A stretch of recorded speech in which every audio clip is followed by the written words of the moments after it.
बाजार के मैसेज को पढ़ना ज़रूरी होता है और बाजार कह रहा है कि कुछ दिन बड़ी ट्रेडिंग ना करें, क्योंकि ट्रस्ट में इस तरीके की मार्केट में ही आपका ट्रेडिंग कैपिटल वाइप आउट होता है, जहाँ पर कोई ट्रेंड नहीं होता। आप जहाँ पर आप ज़बरदस्ती की ट्रेड ढूंढें ना, जहाँ पर अब एक कन्विक्शन आए, कोई कन्विक्शन वाली ट्रेड मिले। जैसे 2 दिन पहले हमने भारती पे कहा था कि बड़ी पॉजिटिव न्यूज़ है, स्टॉक री रेट होगा।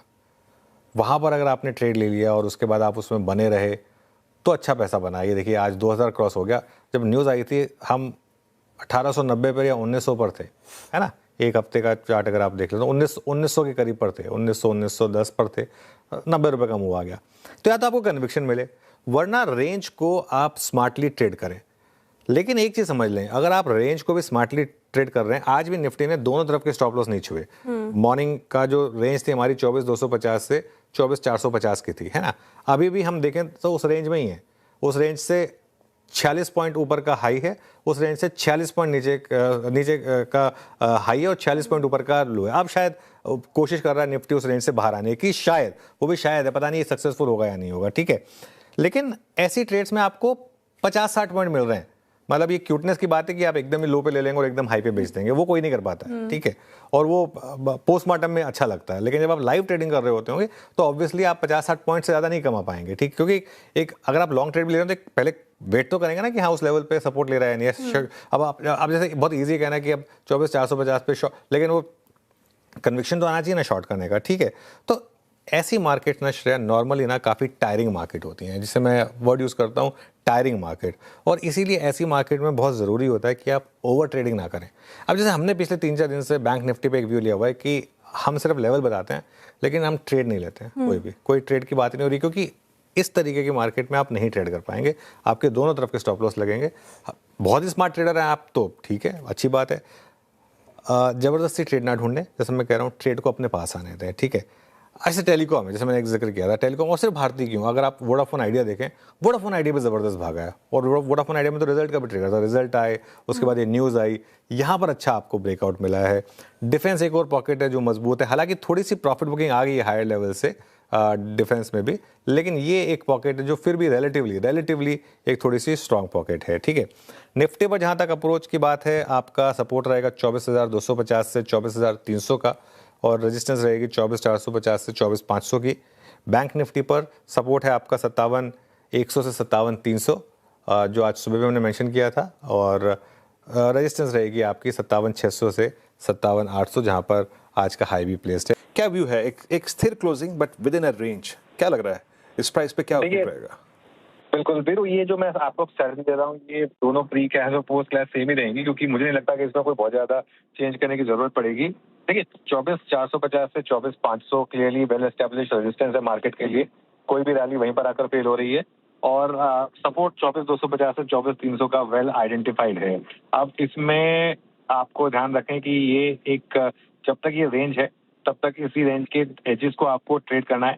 एक ना एक दिन तो ये रेंज टूटेगी, लेकिन जब तक नहीं टूटेगी तब तक इसको हम प्रीएम्प्ट नहीं कर सकते। और अगेन जैसा मैं कह रहा था कि दोनों साइड प्रॉफिट भी जल्दी बुक करें, किसी एक ट्रेड में लंबा ना फंसे एक तरफ और दूसरी तरफ शिफ्ट होने के लिए तैयार रहें। और सोमवार के लिए पोजीशन ना कैरी करें, क्योंकि मार्केट में आपको इंटरडे में अच्छे मौके वैसे ही मिल रहे हैं। तो वीकेंड का रिस्क मेरे ख्याल से लेने की कोई जरूरत नहीं है। आराम से अपनी पोजीशन को स्क्वायर ऑफ करके जाएं और फिर मंडे मॉर्निंग को हम फ्रेश व्यू बनाएंगे दिल्ली की ऑफिस से। देखिए, भारतीय बाज़ारों में लगातार कंसोलिडेशन की स्थिति ही बनती हुई नज़र आ रही है। लगातार की बात करें तो भारतीय बाज़ार निचले स्तरों पर 24,200 का सपोर्ट ले रहे हैं और ऊपर 450 का। तो ये जो 200 पॉइंट की रेंज है उसमें ही बाज़ार कारोबार करता हुआ नज़र आ रहा है। और सोमवार से दिन से इम्पैक्ट पड़ेगा कि इंडियन मार्केट किस दिशा में जाता हुआ नज़र आ सकता है। यदि अच्छा खासा ऊपर की तरफ ब्रेकआउट आता है तो एक अच्छा खासा गैपअप भी भारतीय बाज़ारों की तरफ से दिखाई दे सकता है। लेकिन जो ग्लोबली संकेत जिस प्रकार से देखने को मिल रहे हैं, वो ग्लोबली संकेत ही इंडियन मार्केट को कहीं ना कहीं कंसोलिडेशन की तरफ भी धकेल रहे हैं, क्योंकि क्रूड ऑयल $90 के लगभग ही बना हुआ है पिछले कुछ दिनों से।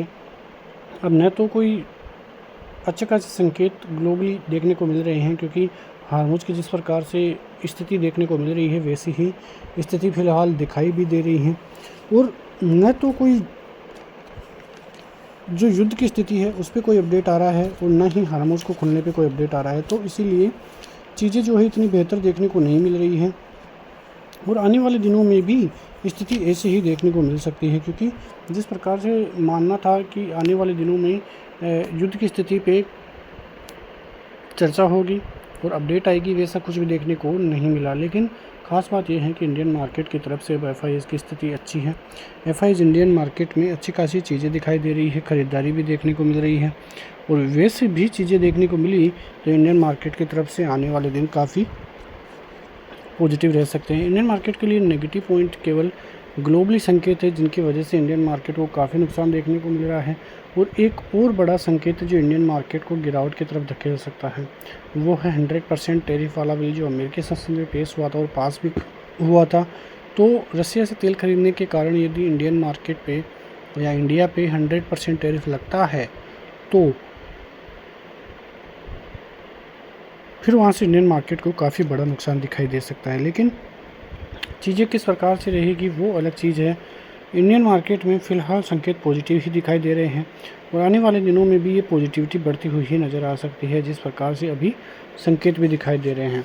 अब देखना होगा कि इंडियन मार्केट किस प्रकार से आने वाले दिनों में दिखाई देता है। लेकिन यदि FIIs की ख़रीदारी ऐसी ही चालू रहती है तो वहाँ से इंडियन मार्केट में काफ़ी बड़ी रैली की संभावनाएं होंगी और ये रैली कमज़ोर रैली नहीं होगी। 30,000 वाली निफ्टी में और 70,000 वाली बैंक निफ्टी में एक बड़ी रैली रहने वाली है। अभी भी ऑल टाइम हाई से इंडियन मार्केट करीब 6 से 7% की गिरावट में ही कामकाज कर रहे हैं।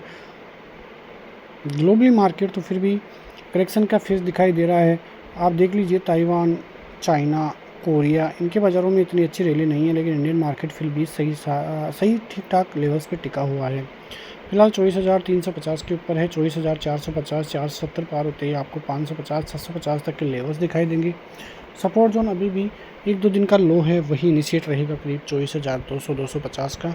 इसको तोड़ते ही 23,800 के लेवल्स भी आपको दिखाई दे तो बड़ी बात नहीं है। फिलहाल बैंक निफ्टी 57,500 के लगभग है, 57,200, 56,800 ये अच्छे खासे सपोर्ट जोन है। ऊपर की तरफ 57,800, 58,200 ये रेजिस्टेंस का काम करेंगे।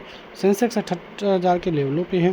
फिलहाल कई चीज़ें हैं जिनकी वजह से इंडियन मार्केट पे सोमवार को इम्पैक्ट पड़ेगा। नेक्स्ट वीडियो में, तब तक के लिए जय हिंद।